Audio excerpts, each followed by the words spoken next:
V tem času poslušamo, kako so posamezne bolnišnice po Sloveniji pripravljene na novi val epidemije. Pa je pravzaprav sploh mogoče govoriti o ustrezni pripravljenosti, glede na razmere, v katerih že desetletja deluje naše zdravstvo, glede na aktualne čakalne dobe, pa tudi glede na nepredvidljivost novih različic virusa in pri nas pravzaprav precej prenizko precepljenost. Zdravstveni sistem kot tak je seveda precej problematičen oziroma že kronično utrujen, tako da o eni resni pripravljenosti je seveda relativno težko govoriti. Pred kratkim smo zasledili tudi članek profesor Noča, kjer zelo natančno opiše, kakšno hudo pomanjkanje je predvsem negovalnega kadra. V večini perifernih bolnic se srečujemo tudi z pomanjkanjem zdravniškega kadra, vendar še zmeraj obstaja vsaj pripravljenost nekaterih zdravnikov, da pač seveda v tej krizi, ki jo imamo, ko bomo sprejemali bolnike, ki ne morejo več dihati, da seveda priskočimo na pomoč. Zdaj, v kakšni meri, kako in kaj, bo seveda pokazal čas. Včeraj so bili predstavljeni novi podatki strani ministrstva, kjer se nam obeta vsaj tako močen val, kot je bil tretji val, kar pomeni, da bodo številke relativno visoke. Pri tem nam je seveda v ospredju predvsem, da bomo poskrbeli za najbolj ogrožene bolnike. Se pa moramo zavedati, da ker nas je premalo, bo seveda treba nekje eno ceno plačati. Zdaj, jaz seveda ne govorim o ceni storitev, ki jih bomo naredili medicinske sestre, zdravstveni delavci, zdravniki, administratorji. Tukaj govorim predvsem o tem, ker ne moremo dveh stvari hkrati delati. In seveda v sklopu epidemije, ko bomo reševali življenjsko ogrožene bolnike, bomo mogli dati na stran tako operacije, ki so elektivne, kot tudi ambulantne preglede, ki so pravzaprav relativno nujni. Tako da tle me je predvsem strah v smislu tega, da težko rečem, da smo pripravljeni, ker ljudem ne moremo ponuditi zdravstvenega sistema, ki smo ga bili do zdaj, govorim na predkoronski čas, navajeni.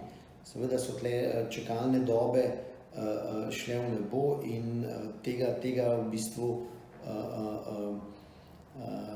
ne morem z gotovostjo reči, da je naš zdravstveni sistem pripravljen, da bomo lahko obvladali vse. In posledice takšnega načina dela, tako spremenjenega pristopa pri izvajanju zdravstvenih storitev, se bodo prav gotovo v kratkem pokazale v spremenjeni bolezenski sliki slovenstva, oziroma se verjetno že kažejo. Ja, seveda pač tle imamo verjeten za pričakovati, se pravi primarni in sekundarni val po epidemiji.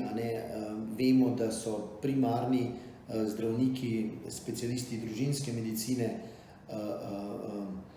zelo zdesetkani.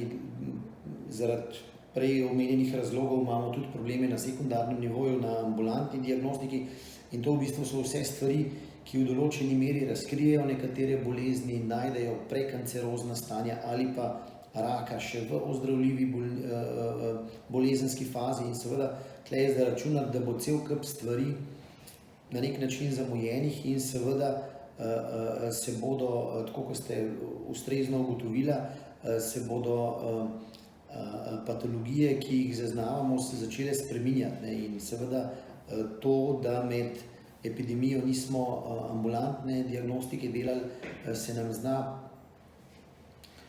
na zdravstvenem sistemu poznati še daljši čas po epidemiji. Kako je denimo v vaši bolnišnici, na kakšen način delujete, da bi zagotavljali čim bolj nemoteno oskrbo bolnikom, ki potrebujejo diagnostiko in zdravljenje v bolnišnici? Urgenca teče nemoteno 24/7, tako da v bistvu vsi bolniki, ki so življenjsko ogroženi, so seveda oskrbljeni in je za njih poskrbljeno. Glede na to, da pod to etiologijo spadajo tudi COVID bolniki, je za njih seveda poskrbljeno in speljana diagnostika, na začetku tako, da ločimo ne COVID in COVID bolnike, seveda je pač tle zaradi slike bolezni prihaja včasih tudi do mešanja, tako da bo potrebna tudi siva cona.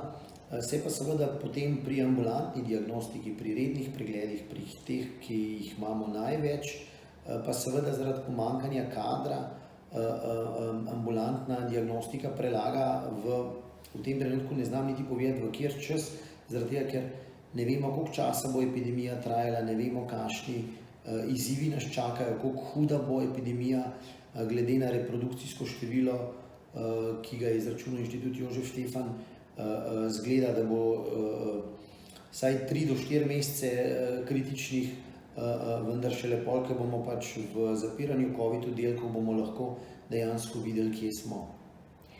Pred poldrugim mesecem je v javnosti odmevalo vaše odprto pismo, s katerim ste državljanom spregovorili o epidemiji in njenih posledicah, o kaosu, ki ga ta ustvarja v naših življenjih in v zdravstvu in ki ga je mogoče odpraviti z dovolj visoko precepljenostjo.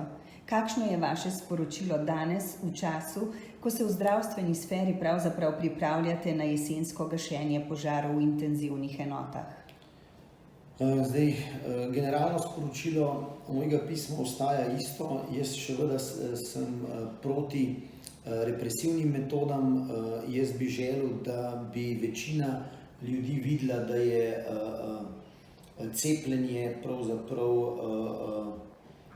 edini možen izhod. Ravno včeraj sem svojim dvojčkoma razlagal, kako smo cepili za črne koze, kako se je cepili za poliomielitis.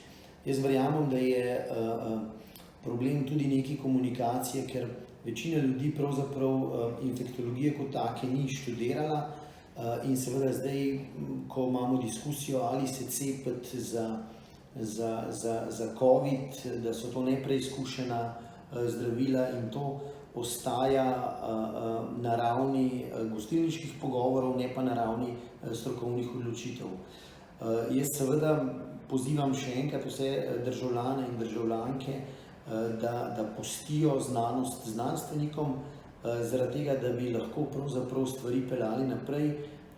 Rad bi pa seveda s tem, da ustvarimo eno mero zaupanja vsem, se izognemo represivnim metodam, ki pa vidimo, da že v nekaterih državah krojijo tako zdravstvene delavce kot ostale. Kako močno pa je po vaši oceni epidemija zaznamovala zaupni odnos med zdravnikom in med bolnikom, odnos, za katerega vemo, da je pravzaprav eden najpomembnejših momentov za dober izid zdravljenja?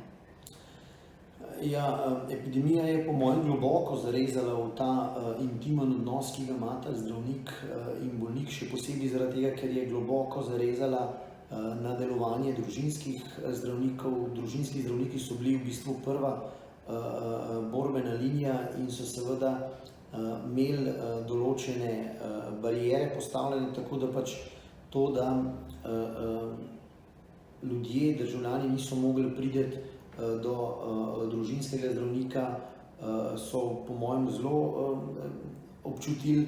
Hkrati pa seveda vemo tudi, da je hudo pomanjkanje specialistov družinske medicine. In seveda potem to je nekako baza našega zdravstva in ko se to nadaljuje na vse navzgor, je seveda to zaupanje bilo seveda zelo okrnjeno. Je pa seveda tudi pozitivna lastnost znotraj te epidemije, kjer smo pa seveda se lahko z bolniki na nek način tudi preko Zoom povezav, preko Teamsov lahko pogovarjali in lahko na en drug, manj zahteven način kakšne stvari celo predebatirali. Je pa seveda res, da če pogledamo bilanco vsega, imamo občutek, da je bilo več negativnih kot pozitivnih strani, če izpostavimo odnos zdravnik-bolnik. Že prej ste omenili, kako pomembno je delo zdravstvenega tima celotnega in seveda v njegovem sklopu tudi zdravstvene nege. Po drugi strani pa vemo, kako pospešeno medicinske sestre in zdravstveniki nekako bežijo iz svojega poklica, tako zaradi neurejenih razmer, kot zaradi slabega plačila. Kako se s tem problemom soočate v vaši bolnišnici? Kako rešujete te težave, ki so vse prej kot zanemarljive? Glejte, moj naziv v tem trenutku je VD strokovnega direktorja, tako da jaz imam tukaj zelo omejene možnosti. Jaz se probam držati predvsem to, da skrbimo za stroko, probamo zagotavljati kakovostno, varno oskrbo bolnikov, tako strani zdravniškega kadra, kot strani medicinskih sester. Seveda je treba povedati, da je v bolnišnici tudi pomočnica direktorice za zdravstveno nego, ki je steber zdravstvene nege. Je pa seveda res, ne izpostavlja ste tle bežanje v druge poklice. Absolutno so problem tukaj predvsem plačila, zaradi tega, ker nekako smo na zdravstveni sistem kot tak generacijo dve pozabili, pa tle zdaj nočem pravzaprav izpostavljati zdravnike. V prvi vrsti bi tle rad izpostavil predvsem drugo osebje, govorimo o srednjih medicinskih sestrah, o diplomiranih medicinskih sestrah, o administraciji, o vsem pomožnem osebju, ki so po mojem osebnem mnenju bistveno premalo plačani, saj v bistvu na koncu predstavljajo bazo, da ne rečem srce tima, ki pa na koncu skrbi pravzaprav za oskrbo bolnika. Seveda se zavedam, da je tle največja odgovornost, ko rešujemo življenja na pravzaprav zdravniškem delu, ampak tudi če imamo najboljše zdravnike, brez celotnega tima absolutno ne moremo delovati. Kakšen pa je vaš pogled na zdravstvo nasploh, nenazadnje tudi v vlogi podpredsednika zdravniške zbornice? Se vam zdi, da je reforma zdravstva nujna in če da, kako, v kakšni obliki, kdaj? Ja, na večjih nivojih je moje razumevanje zdravstvenega sistema prišlo do te točke, da vidim, da je v bistvu treba pravzaprav določene ključne ljudi v zdravstvenem sistemu opolnomočiti.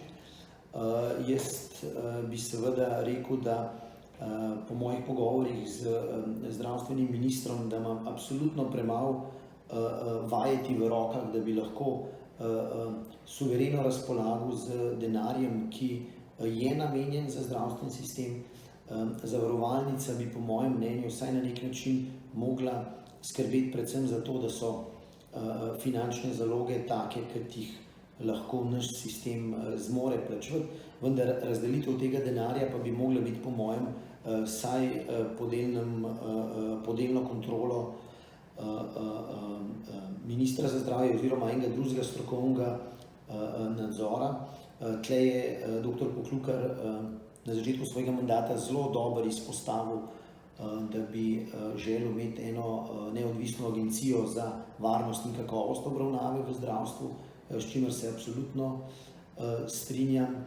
Ravno tako na zbornici pripravljamo, da bi odbor, ki je bil sedaj namenjen bolnišničnemu zdravstvu, preimenovali v odbor za kakovost in varnost, kar bi se na nek način lahko vsaj strani zdravništva poklopilo, da bi lahko na ministrstvu ponudili pomoč, da bi se ta kakovost in varnost dejansko implementirala v naš zdravstveni sistem. Se v tem kontekstu strinjate s tezami skupine zdravstvo.si, katere član je tudi profesor dr. Noč? Prej ste omenili teze o glavnih pomanjkljivostih, slabostih našega zdravstva, ki jih je v javnosti nanizal v zadnjem času. Zdravstvo.si absolutno spremljam in se z večino tez strinjam. In seveda bi v bistvu neki stvari mogli generalno spremeniti zaradi tega, da bi zdravstveni sistem kot tak lahko normalno zafunkcioniral. Kaj pa strokovni in etični izzivi, ki jih nikoli ne zmanjka? Kako nujni razvoj v medicini zagotavljati v aktualnih razmerah? Kako pravzaprav narediti to, kar je najbolje za bolnike ujete v čakalnih vrstah? Glejte, tle je spet ena izmed zadev, kjer bomo mogli pravzaprav se vprašati, ali so čakalne vrste take, kot so v resnici potrebne. Govorim o tem, da se bomo mogli začeti spraševati, ali je prvič primarno zdravstvo dovolj opolnomočeno, da bi na določeni točki obravnavalo bolnikov in ga ne pošiljalo naprej. Seveda tle je čez prst številka pomanjkanja primarnih zdravnikov okrog 1000, kar pomeni, da 1000 več zdravnikov bi lahko seveda nekaj stvari rešilo. Druga zadeva je, da bi mogli se spraševati, a je vsaka napotnica, ki je bila izdana, tudi primerno uporabljena. Za primer, naprimer, če se bolnik odloči, da ga boli križ in gre k ortopedu in mu ta napiše napotnico za magnetno rezonanco hrbtenice, potem pa bolnik že takoj reče, da se ne bo operiral, se seveda sprašuješ, ali je bila ta preiskava ustrezno indicirana, če nima naprej konsekvenc oziroma posledic za bolnika.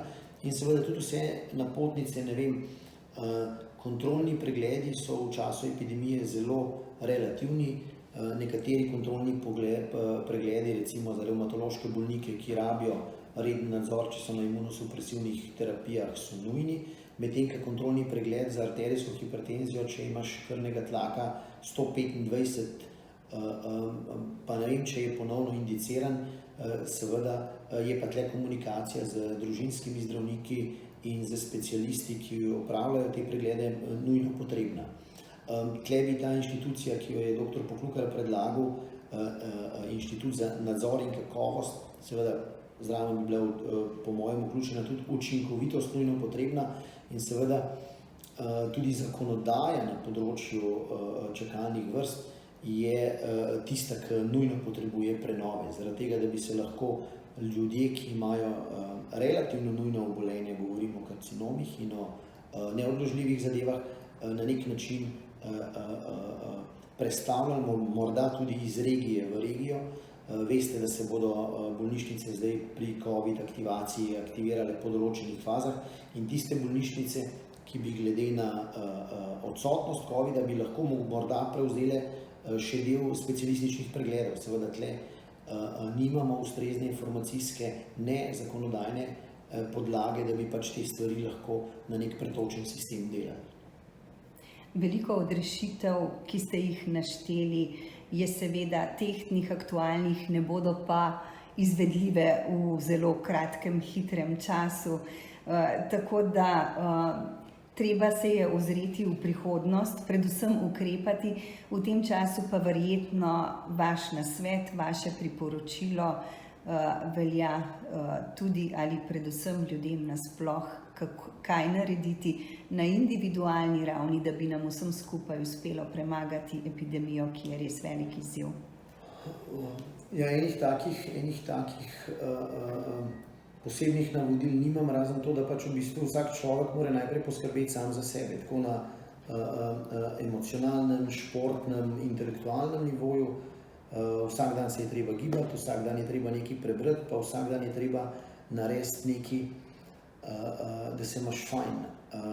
Jaz bi mogoče zaključil samo še s to tezo, da svoje otroke probam naučiti, da s tem, kar narediš za sebe, da se imaš fajn, s tem, kar narediš intelektualno, da se vsak dan nekaj novega naučiš, probaš narediti, da svet spremeniš tako, da bi bil jutri boljši, se pravi, da bi svet probal zapustiti boljši, kot si ga dobil danes.